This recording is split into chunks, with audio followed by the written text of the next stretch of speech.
Ladies and gentlemen, good afternoon, good morning, or good evening, depending on where you are on planet Earth.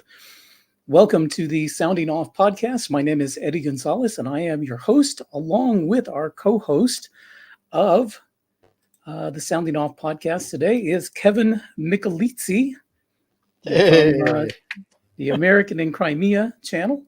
And I want to welcome to the podcast our special guest for today. This is none other than Dr. Mike Krupa.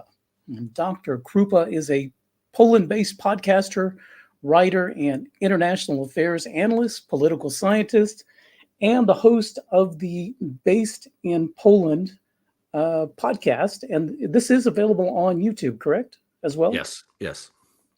Fantastic. And also, you can find him at Polinka.TV. And of course, we'll have all of this information down in the show notes so you can follow along with us as well.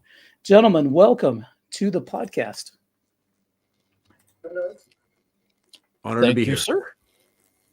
Thank you. Today we have gathered because we want to take a moment to talk about Viktor Orban and his peace initiative.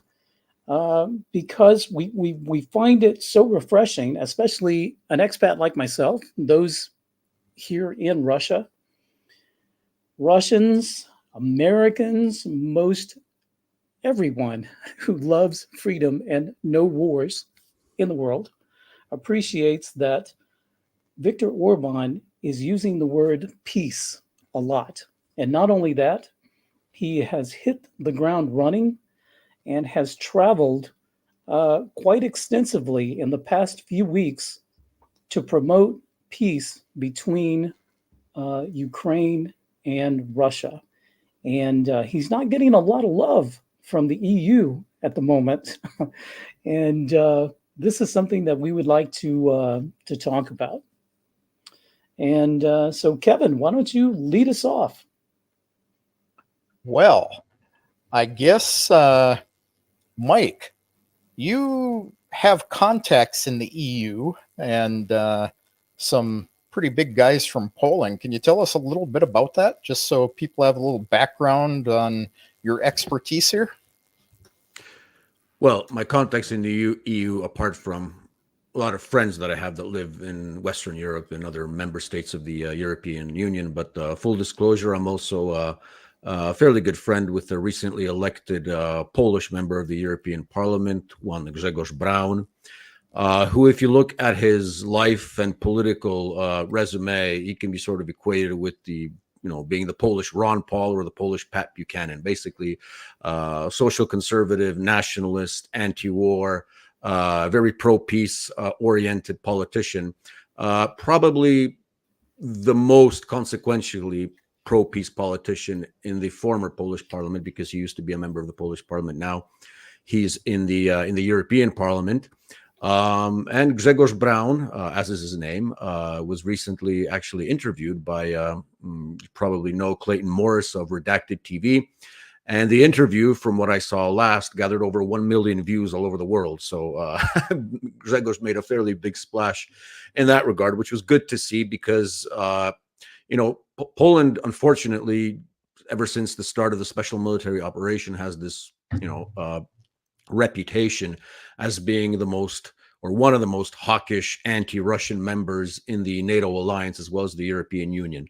I'm saying one of the most hawkish because I think in terms of hawkishness and, unfortunately, stupidity, I think the Baltics actually exceed us, which is a good thing from my perspective, that we're not the dumbest one in the club. But we do have that reputation, and many people see it that way. And it was a surprise to many, I think, that finally a Polish politician of good standing was talking sense, that Poland should not be taking part in this proxy war between Russia and the West, that Poland should be pursuing peace and should be pushing angles for a diplomatic solution, and that Poland has no reason, in essence, to be this anti-Russian hawk. Because if you look at it, I mean, in terms of interests, and in terms of a business model of foreign policy, I mean, there's only things that we can gain on both sides. We have no territorial disputes. I mean, Poles and Russians are both Slavs, they're both Christians. They're fairly conservative. So in that regard, Grzegorz is an outlier, unfortunately, and considered, like many people in the West who hold similar views, to be, a Putin stooge, a fascist, racist, and so on, so on. So it's the same song, obviously, but thankfully things are changing. And the last European elections brought many people like Grzegorz Braun in Western Europe also to the European Parliament. So we're all hoping that they're going to make their voices heard and that they're going to make a positive bang in the halls of power in Strasbourg and Brussels. Well, so, yeah, I mean, I agree. You've talked about this before. The Polish people are not nearly as hawkish as the government. So when it comes to Orban, I mean, let's just jump into it. Recently he was going to have foreign ministers meeting in Budapest, and he's head of the European Commission, right? The European Council, actually. The Commission is headed by Ursula von der Leyen. The Council is sort of the rotating body, which every country sort of takes over the presidency. Yeah. So is it the Council or the Commission that is now scheduled an official meeting on the same day that he was going to have the foreign ministers in Budapest? From what I understand, it's the Council. It's the Council, the European Council. Yeah. So basically a meeting of the heads of governments. Yeah. So the same council he's head of. Right. So how do they get away with calling a meeting on him when he leads the council? Well, I think it's a testimony to how unhinged things have become in the European Union. Eddie, at the beginning in your introduction, you mentioned the word peace. And the word peace sounds like anathema to people, to the elites in the European Union. They have gone so far as to not hide their hatred of the word peace. They obviously justify this, that if we talk about peace, we're capitulating to Vladimir Putin and so on. But I really do think a lot of these people are bloodthirsty and they just want to see, this war continue. I saw a funny meme this morning. It was, I think, a father and two children sitting in a cave, and you could see ruins of a nuclear war behind them. And the father says to the children, "Well, it was worth it. At least we weakened Russia a little." So that's the mentality of these people, unfortunately. And I find it pretty grotesque, actually, because, in terms of who is the best friend of the Ukrainian soldier at the front right now, it's none other than Viktor Orban. Viktor Orban is the one who wants the killing to stop, who wants to stop the killing of these 43-year-olds, which is the average age, apparently, of the Ukrainian soldier right now in the front, of the kids that are being thrown into the meat grinder right now, of the women that are being thrown into the meat grinder. He's their only friend, not Zelensky, not nobody, of any consequence in the West. Certainly not Joe Biden. So the fact that, Orban, I mean, it was pretty amazing that diplomatic crusade that he took for a couple of days, first Kiev, then Moscow, and every day he was shocking everybody, right? Because he was saying the best is yet to come. And I had a feeling that after his meeting with Xi Jinping, that what he was going to do was go to the States, use the NATO summit as a sort of excuse, because obviously it was just, patting yourselves on the back. There's nothing of consequence there. I mean, it was basically, a brouhaha of a falling apart organization that is only pretending to be relevant, but still dangerous because obviously it has a lot of firepower, unfortunately. But I think the NATO summit was a pretext for Orban to basically fly in a plane south to Mar-a-Lago and meet with, obviously, we know who. And I think he briefed him on what he was talking about with Trump, with Putin, to sort of set the with Xi Jinping, with Putin and with Zelensky in Kiev, to sort of set the stage for the peace talks that Trump, hopefully, especially now with such a very anti-interventionist vice presidential candidate as J.D. Vance on the ticket, that Trump will build on this and have a sort of, red carpet already waiting for him to negotiate, to initiate the peace talks with Moscow. So I think that was the role that Orban played. It's diplomacy of the highest level. I garnered a new respect for the Hungarians, because for such a small country to have the cojones to do what they did, and they just don't they don't give a flying what everybody thinks of them. They just do it, right? I mean, Sciarto met with Lavrov on the sidelines of the UN meeting yesterday. These are professional diplomats. I really envy the Hungarian people that for such a small country They have such a professional diplomatic corps, such a rational thinking prime minister, and the head of their diplomacy, Peter Sciarto. We can only learn from them. So where this goes from here, we'll see. There have been rumors circulating since Saturday, from what I saw, that apparently, this hasn't been confirmed yet, but I've seen reports somewhere on Telegram flying around that there was an assassination attempt being planned on Orban, apparently when he was in Kiev as his motorcade was heading back to the airport. Now, it's not beyond the SBU in their desperation to do things like that. I mean, they've done worse, I think. So, or the military intelligence headed by Budanov. Now, obviously, that would be, in a way, maybe somebody revised their plans, because it would be sort of shooting yourself in the foot if the Hungarian prime minister was assassinated on Ukrainian soil. I mean, I think it'd be kind of dumb to say, oh, the Russians did it, right? I mean, even people who are very anti-Russian, sincerely anti-Russian, because they don't know better, would actually say, no, that's kind of fishy. I think you guys did it. So obviously, as I said, those reports can't be confirmed. But from what I've seen, there was a lot of vitriol on the NAFO side on Twitter, for example, against Orban. And I'm pretty sure a lot of people wished him the same. What thank God did not happen to Donald Trump on that farm in Butler, Pennsylvania on Saturday. Mike or Eddie? Amen to that is exactly what I will say. And I find it interesting, and of course, I've always found this interesting as well, that there seems to be a triangulation politically, even going back to the Trump's first term, where he was close with Viktor Orban. He met with Xi several times. He met with Vladimir Putin in Finland as well, and that these contacts still remain intact today. And of course, one can speculate, as we're doing now, as to exactly what they're trying to do. But I think the picture is becoming a lot clearer. And behind the scenes, there is a lot of political maneuvering to set the stage, as you say, for the future peace to come from this. Hopefully, prayerfully, once Donald Trump becomes the 47th president of the United States again. Yeah, I'd just like to jump in and add to that, because notice that the intransigence of the EU hinges on the fact that Biden is in power still. But we know that it's probably Sullivan and Blinken that are pulling the strings. However, Orban properly, I think, calculates that once that changes in November, nobody will care what the European Union will say, because it'll be the United States that will be telling Ukraine it's over, it's done with. You guys are going to have to pick up the pieces, most probably, because you're going to be closer to Russia. But at the end of the day, he's talking to the guy who's actually going to be making the fundamental decision of ending this thing. It's not going to be the European Union. So his foresight is amazing in this, because he knows that he's talking to the decider, as as George W. Bush used to say about himself. I'm the decider.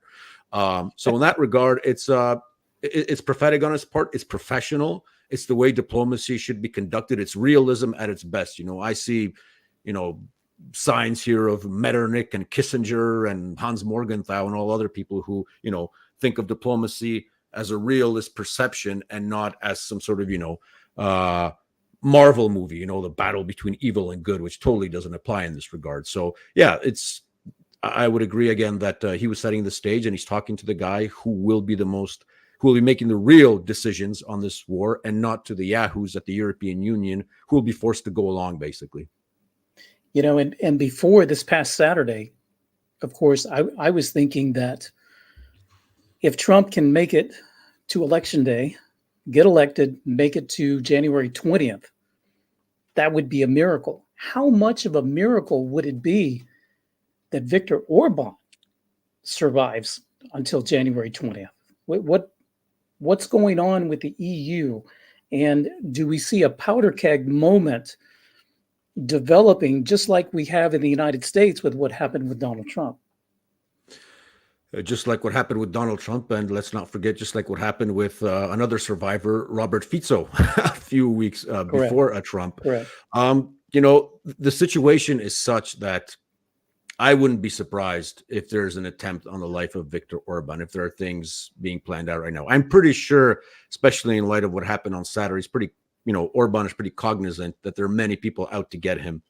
I mean, I know even the liberal opposition in Hungary. I was actually in Budapest in May for a couple of days, so I got to see sort of the outward expression of anti-Orbanism, which isn't large, but Budapest being Hungary's biggest city, the capital, is probably the most liberal the most liberal population lives there. And there was this feeling in the air and sort of in the billboards and the placards for the European elections that there's a fairly, I would say, consequential or large even anti-Orban constituency in Budapest itself that could be used for nefarious means, by outside players to get rid of the prime minister. So I'm pretty sure he's cognizant of that. He understands that. I'm pretty sure he's beefing up his security. I don't think he's got any women around him in terms of his Secret Service, from what I've seen. But yeah, I think anybody right now who is, it's not radical, but in the current context, it would seem radical, is radically proposing peace and a negotiated settlement of this conflict should be ready for a bullet flying past his ear or his head. That's just the reality that we're living in. Fico was, okay, one. Now Trump. I mean, I'm starting to see a pattern here, although, as I said, we're not seeing any solid evidence right now that this was a sort of deep state coup against Trump. But on the other hand, we're not seeing any solid evidence that this wasn't a deep state coup against Trump either. So I'm pretty sure Orban is cognizant of that, and he's taking the precautions that need to be taken. What, in your opinion, see how I can frame this, barring that nothing physical happens to Viktor Orban, what are his chances of surviving this politically? Not so much in Hungary, but for his position with the EU Commission going forward. How crazy is the EU? I've seen, I forgot, I think it was the Baltic states, actually, the crazies, the ultra crazies in NATO and the European Union, who apparently, I'm not sure if it was all three or just one of them. They wrote a letter, I think, to Ursula von der Leyen, somewhere on Twitter, where they basically wanted to sort of strip, I think, Hungary either of its voting rights temporarily or strip it of the presidency of the European Council, which lasts, I think, if I'm not mistaken, anywhere from 6 to 9 months. So the vehement, opposition to Orban is seen. However, I think that as the war becomes worse and worse for Ukraine, and let's not forget that Zelensky in the last couple of days has stated that he's open to the Russians taking part in the next peace conference. So it would seem that there is some residue of what Orban tried to tell him in Zelensky's head, and that he's finally maybe coming around to the position that, hey, this has got to end sometime. And so it'll only end with the Russians at the table. So in a way, if you're an enemy of Putin, you could say, Zelensky compromised himself just now, because it's a total, as Annalena Baerbock said, a total 360 from his former stance. But I think if Trump comes to power, which is, almost guaranteed at this moment, and he comes to power with J.D. Vance and a national security team in the White House imbued with a sense of realism and a sense of limitations of American power and a sense of understanding why this war was lost, why this war was initiated in the first place, what happened during the course of this war, then I think Orban is going to be might come out totally on top of all the other European politicians right now, who are still sort of betting, I think, even at this point, that, there might be a turnaround, something might happen in Moscow. But their position is becoming weaker and weaker each day. And I think a lot of them, in sort of metaphysical terms, realize this the day after or the days after the assassination attempt on Trump.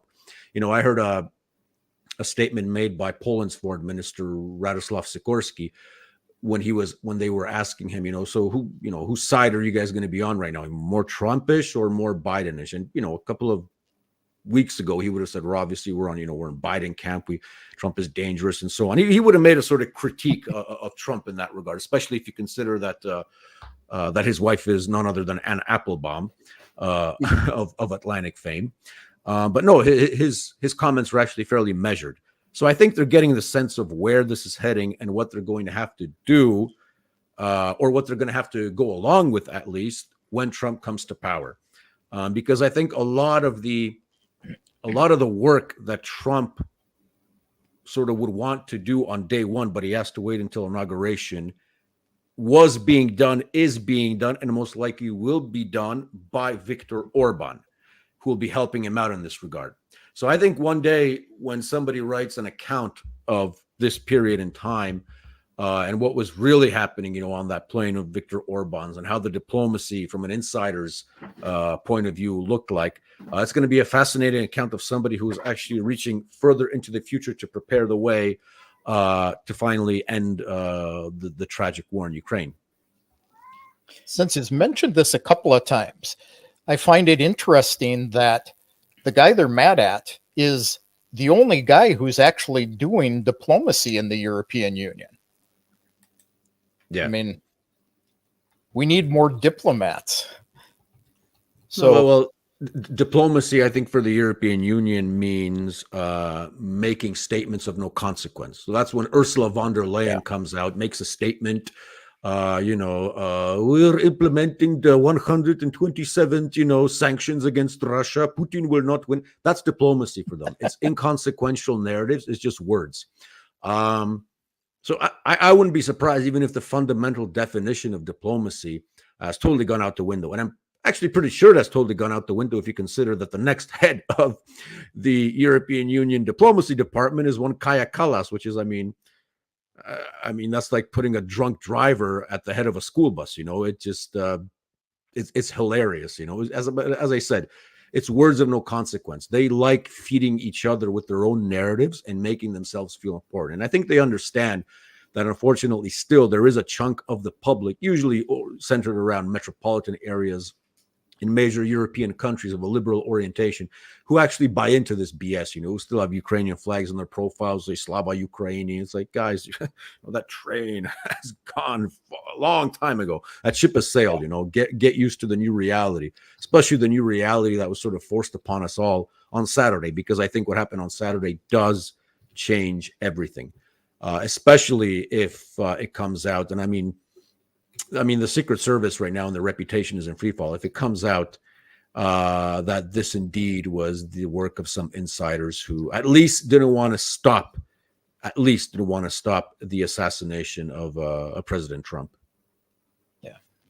So Zariel made a statement here, and Speaking the Truth asked if this isn't illegal in the European Union, but Zariel said they're trying to strip Orban and Hungary of their voting rights in the EU affairs, not dismiss them. So is that illegal? Technically, it is illegal, although I would mention here that after Orban's visit in Kiev,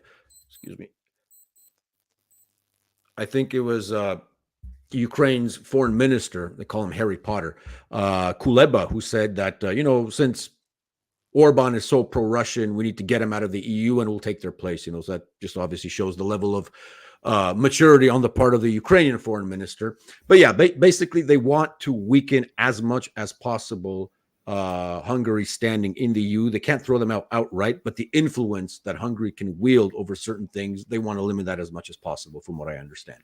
So that kind of leads me into this as well, because before the assassination attempt on President Trump, we have already seen inside the United States, Biden losing credibility on the political stage, obviously in the United States, which is going to then have an impact on the international stage as well. So I have a sense that there is a disintegration of relevancy of the Biden administration. I mean, they're in complete chaos in Washington. And this, to me, if I were in the EU and I'm dependent upon Washington and the Biden administration for their support, I would feel like the EU is just like a flag just flailing in the wind without any direction, because the Biden administration is in complete meltdown and complete chaos. And how do you see that affecting this hostility that the EU has toward Orban? Because basically, I get a sense that the EU is on their own. But, paradoxically, I think this is actually a very good time if you had mature statesmen and serious leadership in the EU of the likes of Orban, that this would be a good opportunity to actually start sending feelers out. No, obviously they don't have to be open feelers like Orban did, but in terms of reputational status, feelers out to the Russians that, okay, the time has come. Let's start bringing about the foundations on which we're going to settle this thing. Because obviously what's happening in Washington is, it's a clown show.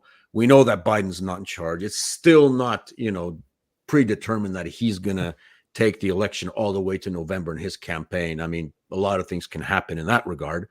I wouldn't rule out, for example, a Democrat deep state coup against him. Who knows? Apparently he's very reluctant to go. And, he's got that family wall around him of Dr. Jill and Hunter. So that's a possibility, the et tu Brutus contra me sort of scenario. But I think right now, the best thing that the European Union can do is actually adopt what Orban is adopting, and that would, in a way, weaken Biden even more, and just gracefully take the situation up until November and just let Trump win, in a way. Because if the European Union were to do a 180 and start talking to the Russians themselves, I think that would piss a lot of people in Washington who are using Europe basically only as a sort of as a secondary proxy regarding Russia. But I think this moment right now, in terms of the sort of chaos in the United States and the centering on the campaign, would be a good time to actually start talking to the Russians from countries of some consequence in the European Union. I actually happen to believe that Poland is a big enough country to do something like that. Unfortunately, knowing life, we're probably not going to do that. But I mean, the timing is perfect for such a move in the current circumstances. Yeah, it would be if somebody would step up. Go ahead, Kevin. I was going to say, we talk about lots can happen to Biden before the election. A lot can happen to Trump before January 20th. So let's suppose something does happen to Trump if he's elected before January 20th. And they, I know there's issues around how they would have to do this, but they drop Vance into the president's seat at that point. You think he will follow through on the same plan that Trump has? Well, I think Vance is actually more refined intellectually. I've been looking at J.D. Vance for at least 2.5 years now, if not 3, reading basically everything about him. I actually know a couple of friends of mine in the States who are acquaintances of his and know him fairly well. And I've noticed one thing, that apart from being a MAGA nationalist in terms of, internal policy, an immigration hawk, bring back the manufacturing and so on, he has been 100% on a straight line regarding NATO and Ukraine. Whereas Trump operates mainly in, slogans, they got to pay up and NATO is, obsolete and so on. Vance actually understands the issues at a deeper level. If you read his article in the Financial Times from February, I'm going to pull up the quote here. He quotes, I quote, he wrote the following: "We owe it to our European partners to be honest. Americans want allies in Europe, not client states, and our generosity in Ukraine is coming to an end. Europeans should regard the conclusion of the war there as an imperative. They must keep rebuilding their industrial and military capabilities. And Europe should consider," and this is the important part of the paragraph, "and Europe should consider how exactly it is going to live with Russia when the Ukraine war is over." Notice he says live with Russia, not, live with a Russia governed by Yulia Navalnaya, for example, right? He understands Russia is there. Russia isn't going anywhere. It's a realist outlook. So if, God forbid, something were to happen to Trump before January 20th and Vance assumes the presidency, I think we're going to see an even more refined and more sort of intellectually based approach to foreign policy, at least in terms of NATO, Europe, and the war in Ukraine. So that's why I think, out of all the candidates that I heard that were being considered, Burgum, Ramaswamy, Rubio, Nikki Haley apparently was being considered, which I thought would have been a disaster. Vance was my number one guy because I understood where he was coming from. He had an acute understanding of the war. I mean, he was basically echoing things that people like, Scott Ritter, Doug McGregor say. He wrote a famous article, I think it was in the New York Times, entitled "On Ukraine, the Math Doesn't Add Up," where he basically, talked about how the counteroffensive failed and what we're trying to achieve and so on. So he's been fairly consistent in that regard. He really has been in the, sort of, I would say, the Ron Paul, Pat Buchanan tradition of foreign policy outlook, especially in terms of Ukraine, NATO, and Europe. So I have every confidence that he will follow through because, he was an outlier in the Senate. I mean, he could have gone along with people like Lindsey Graham, but he chose not to when it mattered. So I believe that, especially when the time comes, he will step up and do the right thing. So I'm hopeful. And I think if we were to see such a scenario, as I said, God forbid, of Trump's, getting assassinated and Vance moving into the Oval Office, I think he would even speed up the process of ending the Ukraine war. So. And I think there's also a very good counsel for President Trump in J.D. Vance as vice president. So he's got the ear of the president at all times. And I think he would be a very stable force, very stable focus of thought with regard to matters of Ukraine. So if Trump were to get some wild idea from someone else, who better than J.D. Vance to kind of bring him back in line? But let's not forget that the person in the cabinet whom the president meets with most often, if I'm not mistaken, is the vice president. I mean, and a lot of people say that the vice presidency isn't worth anything. It's a position of no consequence. But if you look at the vice presidency, for example, of Dick Cheney, if you look at the vice presidency of Nixon in the Eisenhower administration, and Nixon was obviously criticized a lot that, he was only Ike's boy, he was his attaboy.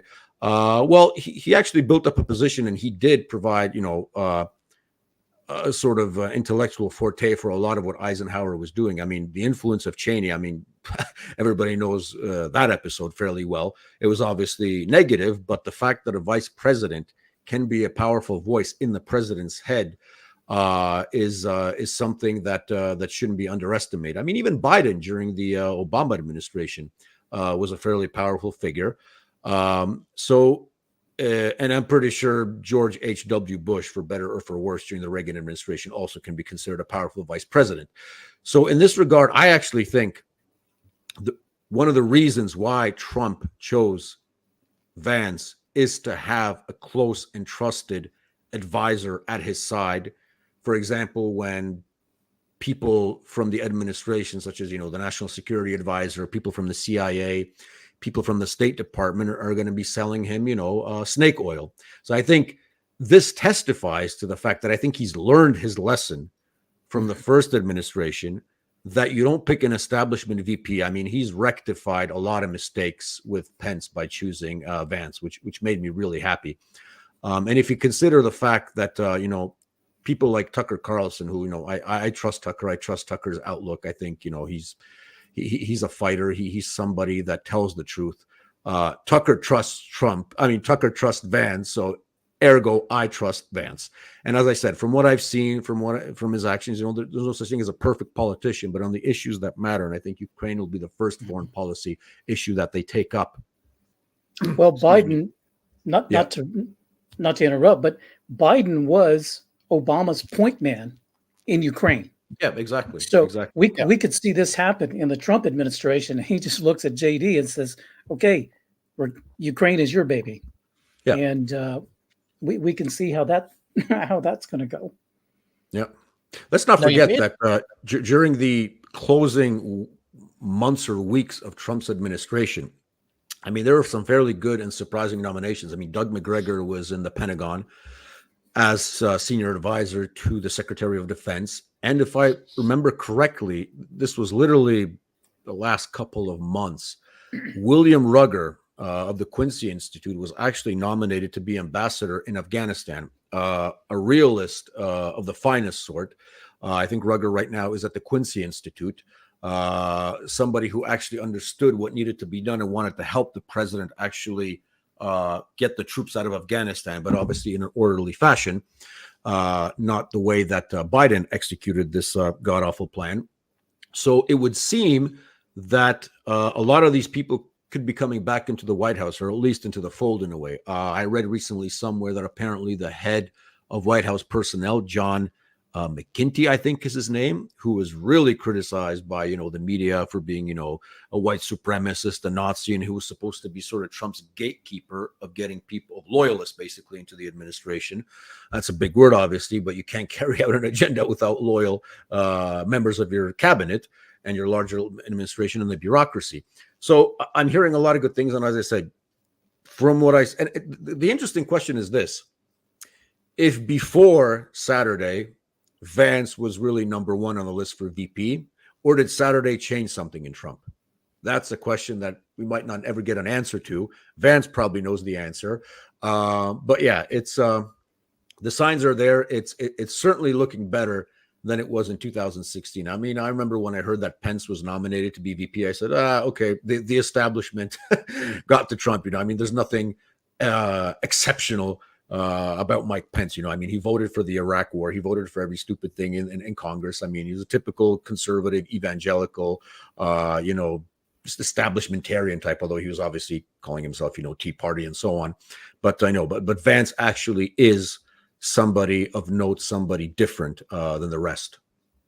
He's definitely MAGA. Yeah. So let me be devil's advocate here a little bit.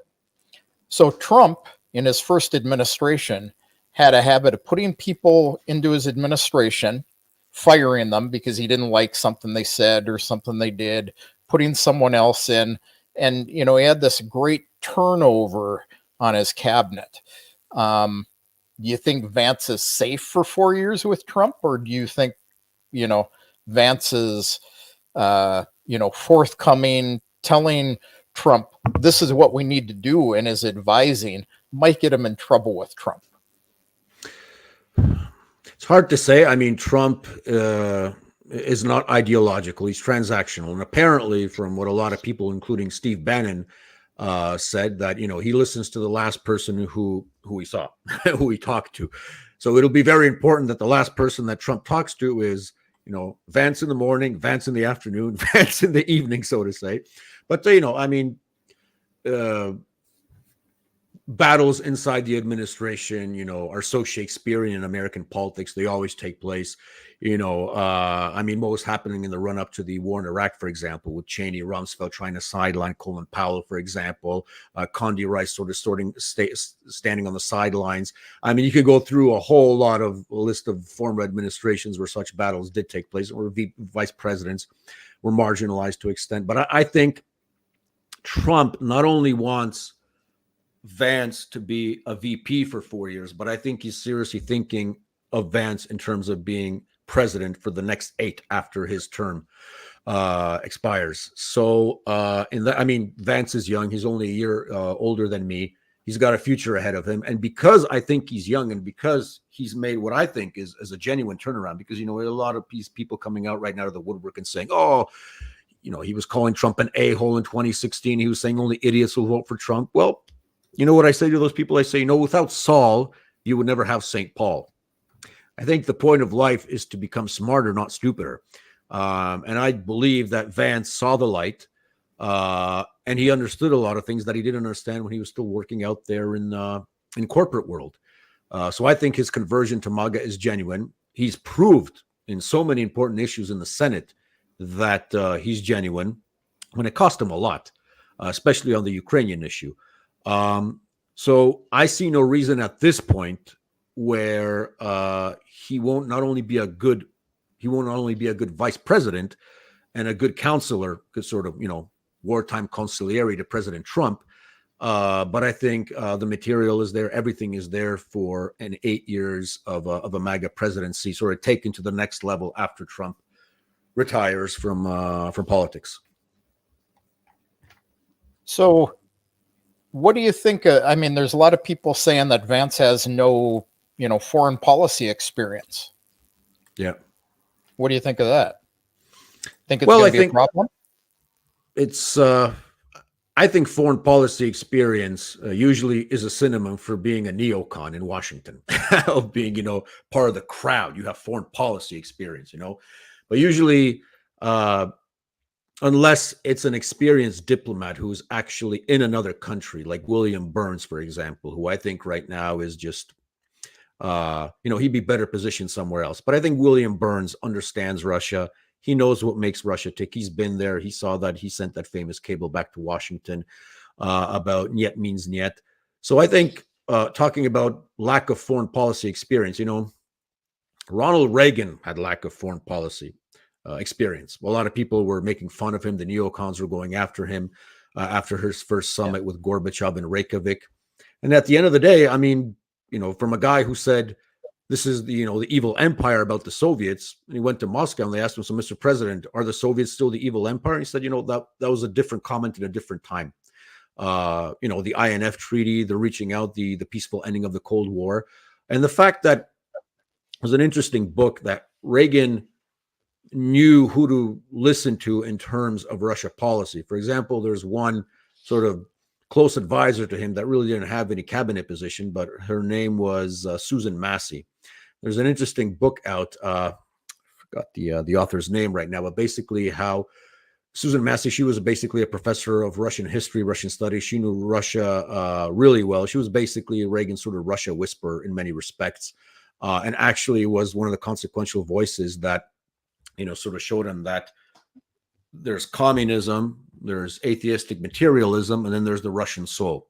So there are two different things. That Russia is something much bigger than the Soviet Union. And our goal should be to obviously, as much as we can, destroy communism and atheism and bring out the Russian soul, not destroy the Russians, but bring out the Russian soul. And I think that was authentic. And I think Reagan understood that on a sort of intuitive level, that he wasn't a Russophobe at heart. Reagan was definitely an anti-communist, but he didn't hate Russians and he didn't hate Russia. Yeah. So I think Vance has the potential, because of his lack of foreign policy experience, to actually have an open mind and learn things. And let's not forget, I mean, he's still young. He's under 40. Well, actually, he will be 40 soon. But that is actually a plus, because that helps to engender in him an appreciation for the world as it really is. It's very hard to change, what I call the boomer mentality on a lot of issues. People who grew up in the Cold War, or people who believe that, Israel will always be America's eternal ally, and so on and so on, that the Russians are commies, and so on, the Chinese are commies. This boomer mentality, J.D. Vance doesn't have that. He's got the intellectual heft and the open mind to understand that the world has changed since 1991. And he said it, actually. I think he's actually one of the very few American politicians, if not the only one, who says, I think it was in that article about in the Financial Times that I quoted a few minutes back, that we are living in a multipolar world. He doesn't talk in terms of American exceptionalism, the indispensable nation, American hegemony. And, Biden recently said, I don't know, I think it was that interview, Stephanopoulos, where he says, well, I'm actually running the world. I'm running the world. The president, this guy, he's so delusional. He thinks he's running the world. And he actually said that. J.D. Vance doesn't harbor any such illusions, I don't think, which is a good thing. So I think lack of foreign policy experience in this regard is actually a good thing, because he will have time to garner that experience and with an open mind see the world for what it really is, and not what certain, for example, so-called advisors or Washington think tanks would be potentially telling him how it is. Yeah.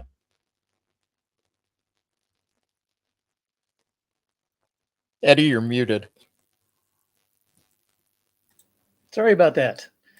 So I want to kind of change direction a little bit and talk a little bit about Poland. And we see an increase in populism and nationalism all over Europe. We've seen it in the latest elections. Of course, MAGA is huge in America. And so, what is the current political climate in Poland regarding nationalist populist movement or any conservative movement? Is there such a movement in Poland, and does it have any length? Does it have any strength?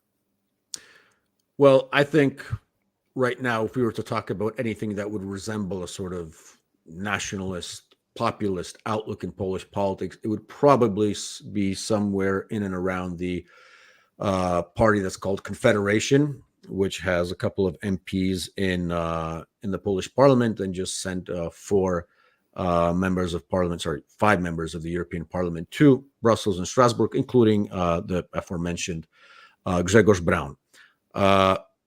The problem with Confederation is it sort of resembles the Republican Party in a way that there are three factions within it, I would call. Actually, two, as a matter of fact. So there's one faction, which is, I would say, nationalist, very social conservative, and realist in its foreign policy outlook.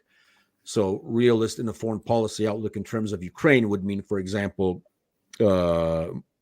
not taking part in the proxy war between Russia and the West, calling for a negotiated peace, and no sending of weapons and monies to Ukraine. And on the internal front, the closing of border to the massive influx of immigrants or so-called immigrants and refugees or so-called refugees from Ukraine to Poland, which we're having a problem with, unfortunately, for the last 2-3 years. We're flooded with Ukrainians, which has changed our demographics, our social topography. We can discuss this at length, but you get the picture, so to say. Mm-hmm. So, and the other faction in Confederation, I would say, is the more libertarian Atlanticist faction, in the sense that, for example, they would be very anti-COVID regulations, like there's no mandatory shots, but they believe that Putin's still a war criminal, for example, right? So they somehow combine that. So going forward, the question will be which faction will gain the upper hand in Confederation. That's still a story that's to be told. But on a larger front, what we're seeing right now in Poland is basically the current government settling scores with the former government, which is, typical politics. So they're arresting some people. They've taken over state TV. So right now, for example, there's more, LGBT, trans narratives in the state television because the liberals have come back to power. The old regime, they're calling them usurpers and, that they're building a totalitarian country. It's the same thing for the last 30 years, basically, because, but at the end of the day, if you look at it from a sort of substantial point of view, what we're dealing with in Poland is two factions of the original Solidarity movement that have been ruling in Poland for the last, I would say 20 years, ever since 2007, when the monopoly of the so-called post-communists had finally been broken. So the post-communists, so that would be the SLD or the former SDRP party. So the post-communists, the former members of the Communist Party, basically right now, they're gathered into small leftist parties, but they haven't ruled Poland for 20 years. So now it's a battle between the liberal faction and the sort of conservative faction of the Solidarity movement, the veterans of the Solidarity movement. But unfortunately, being veterans of the Solidarity movement, their problem is, and I truly believe this as a researcher and as somebody who's been studying this for a long time, that the first color revolution that took place, in essence, and regime change was the color revolution in 1980 with Solidarity. We Poles, we like to build this narrative that, it was a spontaneous uprising against Soviet occupation and so on. There's a lot of, genuine people who took part in Solidarity believing that they were actually taking part in a revolution to abolish communism. But if you look at the documents from that time, there's a well-researched book. I can't give you the title right now, but it's written by a female researcher from the United States. She actually wrote this as her dissertation under Professor Mearsheimer, where she discusses regime change operations, I think from the 70s, undertaken by, the CIA, the Department of State. And she shows how much American money went to the Solidarity movement, right, to garner opposition to General Jaruzelski's regime, to martial law later, and so on.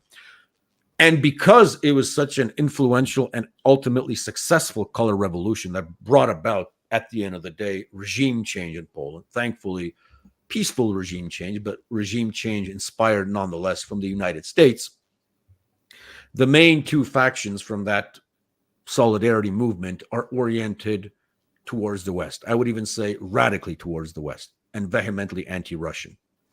The only difference I would say is, whereas, for example, in 2010, when we had the so-called reset between the United States and Russia, and Barack Obama announced it, the liberal government, which is right now back in power in Poland with Donald Tusk as prime minister, they went along with their Western master because the West changed its position.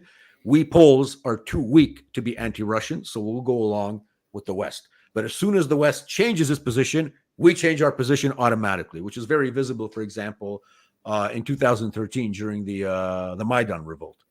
But the other faction of the Solidarity group, which was the old regime until October of last year, the Law and Justice government, for example, if the West changes its attitude towards Russia to a more, conciliatory position, they will be the ones who will be screaming, "The West betrayed us. We have to explain to the West why we have to continue to be anti-Russian." They're that kind of sort of people. So it's only a difference of substance and style, unfortunately. The main vectors of foreign policy under any of these two factions, the most essential ones, and I think the most essential one right now, is our policy vis-a-vis Moscow, have not and will not change, unfortunately. Unless Donald Trump comes to power and forces a change in the foreign policy outlook. And being the liberals that they are, because they're more pragmatic than the ideologues of the other faction, they will most likely go along with it. Grudgingly, but they will most likely go along with it. So since we're talking about Poland, we actually have a question from Svetlana. She says, there's a growing sense in Moscow that people in Ivano-Frankovsk and Lvov loathe the Kiev regime and wish to be part of Poland again. What are your thoughts about that? I have not seen reports of that nature. However, considering the fact that the hotbed of Ukrainian Banderite nationalism is located in Western Ukraine, in and around Lviv, I find that surprising that Ukrainian nationalists would harbor such sentiments to become part of Poland. Because let's not forget, apart from, we're sort of like, the Iranians like to call the United States the Great Satan. Europe is the sort of the average Satan, the semi-Satan, and Israel is the little Satan. Well, to the Ukrainian nationalists, we're sort of the sort of Satan in between. So we're not the great Satan because the great Satan is Moscow, but I think a lot of them harbor things. Okay, once we take care of the Muscovites, we're going to turn our guns on the Poles. So, and considering that the Ukrainians that are left, especially the male Ukrainians that are left in Western Ukraine and did not escape to the West, to Poland, did not run away, are probably there, well, maybe not for the most part, but to a large extent, because they want to fight the Russians and because they believe in a national homeland, whatever sick version they might conceive in their head of that. I don't believe they would yearn for an annexation by Poland. I find that hard to believe unless somebody convinces me otherwise with hard evidence. But as I said, the Banderite element for sure does not want to see Western Ukraine become part of Poland again. I just don't see that. So one more question, one from Erica Ray. It's about the EU. She says, are there term limits for EU representatives and are they elected? Yes, the members of the European Parliament, they're elected to a five-year term. Yeah, I'm not sure about the, I think the European Commission head is also 5-year. Yes, so Ursula. But as to the other positions in the EU, I can't speak to that. I'd have to look into that. Yeah. So, Eddie? Very good. before Do we we have any wrap more up? questions? Fire I away. do not have any more. I have one comment for just before we close. Okay, no problem. Then I will open it up for Mike. Mike, would you please share with our audience where we can find more information about you? Where can people follow you? All that good stuff. Well, on social media, you can follow me on X, formerly Twitter. That's at MG Krupa, written together, at MG Krupa. That's my X feed. You can see on your screen there where I host my podcast on Polonica TV, based in Poland.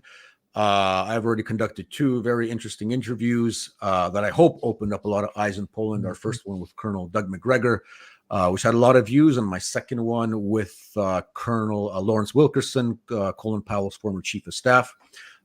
In the next couple of days, we should be publishing my interview with former U.S. Ambassador to Saudi Arabia, and I think one of the last real diplomats in the United States, Ambassador Chas Freeman.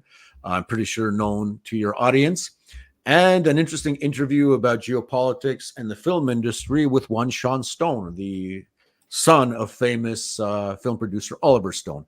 And obviously, we have a lot of plans for the upcoming weeks and months. So hope to see you guys there on Polonica TV. Hope to see you on X. And apart from that, where else can you see me? Well, if you live in Lower Silesia and Poland, you might see me sometime in Wrocław as I head to visit my barber, for example. So, and obviously on such great venues as this, American in Crimea, with Kevin and the crew. So yeah, that's pretty much where I'm at. Outstanding. Thank you so much for graciously agreeing to come on to the podcast. It was a great conversation. And Kevin, I'll let you wrap it up. Okay, well, Eddie, James gave you a super sticker, and with that, Thank you very much, James. get another fish sandwich at Mickey D's. We will. We'll make it a double this time. If you can find a Mickey D's in Moscow. Yeah. Vykusna i tochka. Yeah. So, gee, I have to find what I was going to comment on now. Okay. I always joke, by the way, on the McDonald's side, that once we do the same thing in